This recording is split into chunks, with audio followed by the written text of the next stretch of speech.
How's it going? Today I'm going to be talking about making decoctions from 3 different roots. They're Eleuthero, Marshmallow, and Burdock. And I'm making this video in response to a question, but it's such a perfect question because what these 3 roots have in common is that none of them makes a particularly good tincture, and there are some special considerations with each one about how you would want to prepare it. So they make a nice contrast to each other. I mean, they all have in common that they're better as decoctions than as tinctures, but they each have their own properties that I think kind of says a lot. So to start with, Eleuthero it's an adaptogen.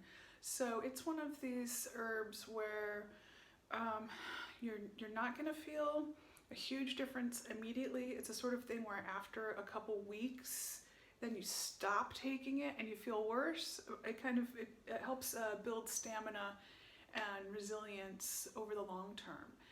And so I would say it's one that, even though I've used it a fair bit, I can't really say that I've felt the difference really intensely. It's just not that kind of herb. It's a longer term herb.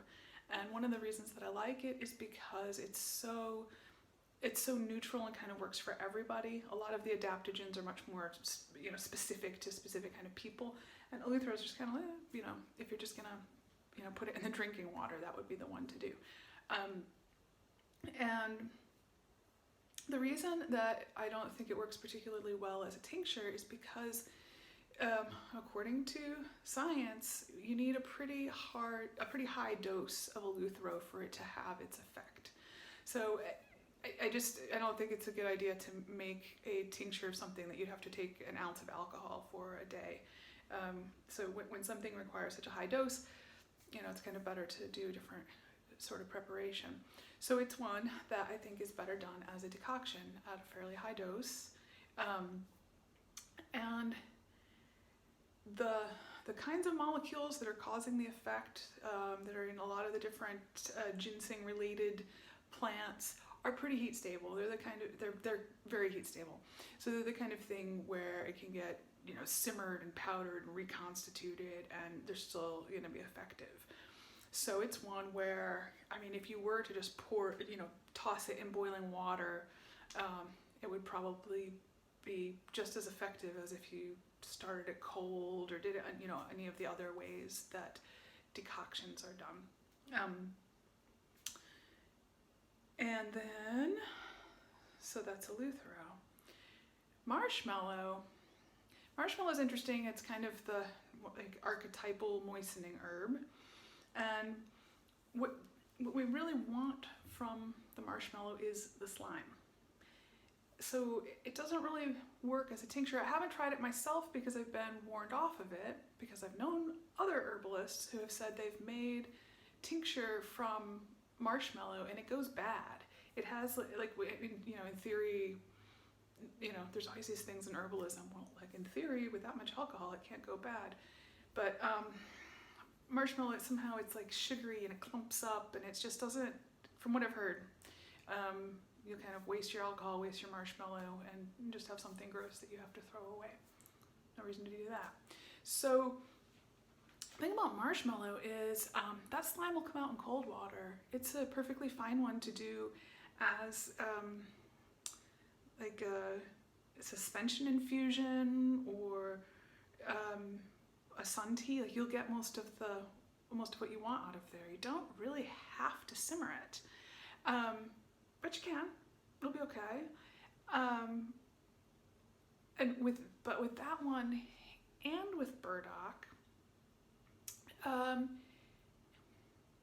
I'll be honest, I'm not sure if they have albumin itself or if they have something like albumin, but the way that my teacher Michael taught it was that if you think of, okay, you have this root and it's all permeated with egg white.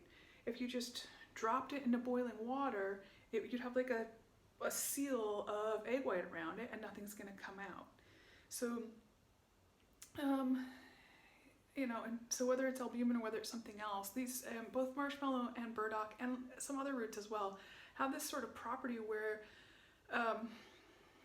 like you want to like put them in cold water and let it get warm gradually. It might even take 15 or 20 minutes to bring it up to where it's beginning to bubble, and then you will have extracted a lot before it even starts to bubble. So it's kind of like a gradual extraction, like a 2-phase extraction or something. Yeah, so that's how I tend to do marshmallow. And Burdock's interesting.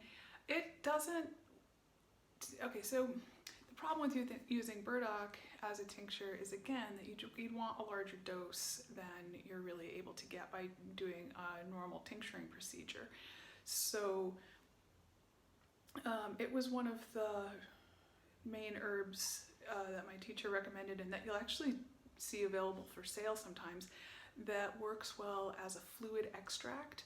And what that means is basically making a decoction and then boiling that down so it's really, really concentrated, and then adding alcohol to that. And so then you can end up with something that's got twice as much. You started with twice as much herb per quantity of finished liquid as you would have with a normal tincture, if that makes sense. So instead of having a 1-to-2 concentration, you'll have a 1-to-1 concentration in a fluid extract. Then you don't need to use quite as large an amount of it to get a big effect. But what I usually do, so with marshmallow and burdock, marshmallow is very moistening. Burdock is very detoxifying and cooling in the sense of sort of draining the heat out of the body when it's coming from inflammation and toxicity. So in both cases, you want extra water anyway, so it just makes more sense to me to use a water preparation for both of them. Burdock is it's probably the one I've played around with the most as far as all different preparations, and it's pretty incredible how if you do it as a cold suspension infusion, you get a very different product from if you do a really slow, low decoction with just a little bit of heat, or if you do it with a lot of heat and really fast. They're just completely different. And my preference is for the coolest, the lowest temperature extraction that you can do. So either doing a suspension infusion, or doing like overnight in cold, or just doing it in very, barely warm water for a half hour or something like that. Those are my favorite extractions of burdock, because with burdock, you're really going for these aromatics. You want that. It's a sort of thing where, if you just simmered it and simmered it and simmered it, you're going to lose all that anyway. It's going to go off into the air in the water vapor. So I hope that's helpful and is more clarifying than confounding. Yeah, I think that's it. So, I didn't say, decoction and infusion is, both of these terms can be used to cover so many different things, but infusion generally means pouring hot water over things, and is usually done for leaves, and decoction generally means simmering things, and is often done for barks and roots and that sort of thing. But it of course gets far more complicated and detailed, and every herb has its own needs and desires. What can you do? So that's it for now. Happy decocting. Take care.